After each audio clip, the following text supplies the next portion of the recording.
타인 혹은 세상에 많은 것을 기대해서는 안 된다. 다른 사람에게서 무엇을 더 얻으려 하는가?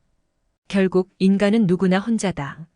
중요한 것은 혼자 있을 때 그가 어떤 사람인가 하는 것이다. 인간의 사교는 사교가 좋아서가 아니라 고독이 두려워서이다. 우리는 다른 사람들과 같아지기 위해 우리 인생의 대부분을 낭비한다. 사람들의 눈높이에 나를 맞추려는 데서 모든 불행이 시작된다. 타인들의 기준에 따라 사는 사람은 결국 그들의 노예일 뿐이다. 우리가 느끼는 거의 모든 슬픔은 사람들과의 관계에서 발생한다. 나는 어쩔 수 없이 나다. 내가 나를 부끄러워하지 않는다면 사람들도 나를 부끄러워하지 않게 될 것이다. 우리는 우리가 살고자 하는 삶이 아니라 살 수 있는 삶을 살아야 한다. 인간의 모든 고뇌와 고통, 불안과 의기소침의 대부분은 상대방이 나를 어떻게 생각할까라는 걱정에서 나온다. 만일 남의 눈을 의식하는 태생적인 결함에서 벗어날 수만 있다면 인간이 누릴 수 있는 마음의 평화와 힘은 매우 커진다.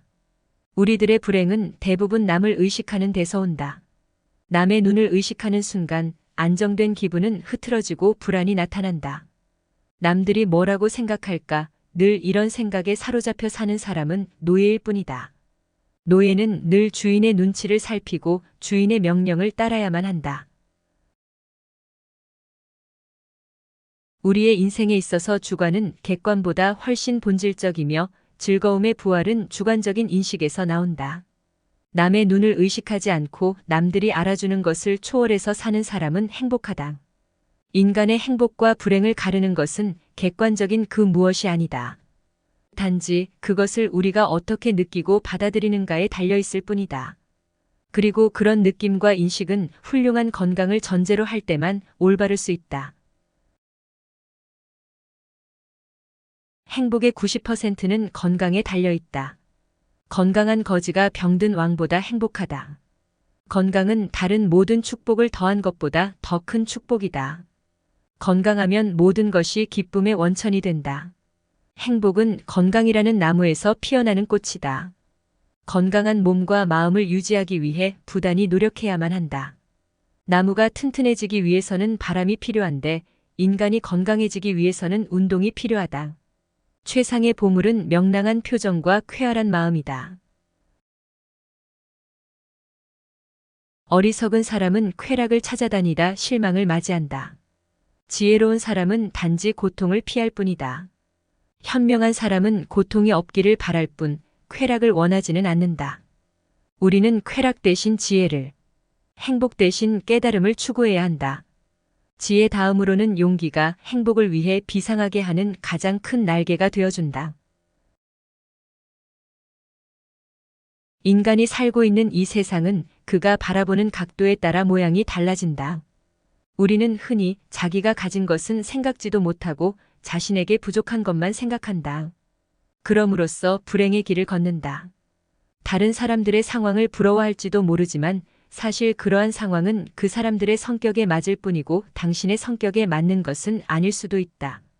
만일 당신이 그 상황에 놓인다면 자기를 불행하게 느낄 것이고 참는 것조차 거의 불가능할지도 모른다. 물고기에게는 물속이, 새에게는 공중이, 두더지에게는 땅속이 행복한 것처럼 자기에게 적합한 분위기만이 행복을 주는 것이다. 자기 마음의 움직임에 따라 행복과 불행은 서로 위치를 바꾼다. 사람들이 질투의 감정에 사로잡히는 이유는 자신보다 나은 처지의 사람을 바라보기 때문이다. 그 사람이 자신보다 많은 재물을 가지고 있거나 다른 사람으로부터 더 많은 사랑을 받고 있다고 느낄 때 사람들은 대부분 자신의 비참함을 돌아보게 된다. 모든 불행의 시작은 비교하는 것으로부터 시작된다. 남들과 비교하지 말고 그대 자신의 삶을 누려라. 불쾌한 일을 무시하고 과소평가하는 것은 행복을 위한 훌륭한 처사법이다.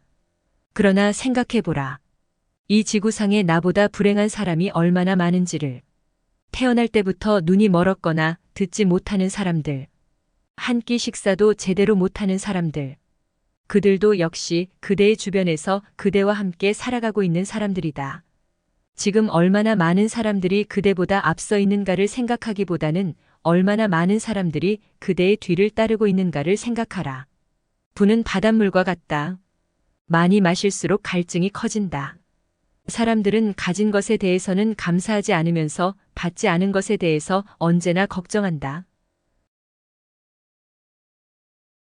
성욕은 전쟁의 시작이고 평화의 끝이다. 성적 매력에만 이끌려서 결혼하면 평생 후회와 탄식을 안겨줄 배우자를 얻게 될 것이다. 결혼이란 권리는 반으로 줄고 책임은 2배로 느는 것을 의미한다. 사람은 사소한 것에서 그리고 방심하는 곳에서 자신의 인격을 가장 잘 드러낸다. 누군가 당신에게 거짓말을 하고 있다는 의심이 생기면 마치 그가 하는 모든 말을 다 믿는 것처럼 행동하라. 그러면 그는 거짓말을 계속할 용기가 생기고 자신의 주장을 더 강하게 펼칠 것이며 결국에는 무심결에 자신의 본색을 드러낼 것이다. 믿음은 사랑과 같다. 강요한다고 되지 않는다. 한번 신뢰를 깨트린 사람은 영원히 신뢰를 잃는다. 사교가 뛰어난 사람들은 대체로 평범한 사람이라고 평가해도 좋다. 그러나 비사교적인 사람들, 특히 남들과 잘 어울리지 못하는 영혼들은 어떤 면에서 뛰어난 능력을 가진 인물로 봐도 좋다. 평범한 사람은 시간을 어떻게 보낼지 생각하고 유능한 사람은 시간을 어떻게 활용할지 생각한다. 이미 바꿀 수 없는 불행한 과거는 되도록 빨리 잊자. 오히려 우리는 그것을 디딤돌로 삼아 더 멀리 가자. 언제 닥칠지 모르는 사건 때문에 마음의 평화를 잃는 일은 없어야 한다. 이를테면 우리는 불행한 일이 절대로 일어나지 않을 것이라거나 적어도 지금 당장은 일어나지 않을 것이라고 생각할 필요가 있다. 우리 인생은 마치 커다란 모자이크와 같아서 가까이 있으면 제대로 알아볼 수가 없다. 그것이 얼마나 아름다운지를 알려면 멀리 떨어져서 봐야 한다. 뭔가 나쁜 일이 일어났을 때에는 그런 일이 일어나지 않을 수 있었을 텐데 라는 나약한 생각에 사로잡히지 말라. 모든 사건은 필연이거나 우연이다. 원인을 알지 못하는 것은 단지 우연인 것이다. 사람은 혼자일 때 온전히 자신이 될 수 있다. 고독은 뛰어난 정신을 지닌 자의 운명이다. 그가 고독을 사랑하지 않는다면 자유를 사랑하지 않는 것이다. 인간은 누구나 홀로 있지 않을 수 없다. 결국 인간의 행복은 얼마나 홀로 잘 견딜 수 있는가에 달려 있다.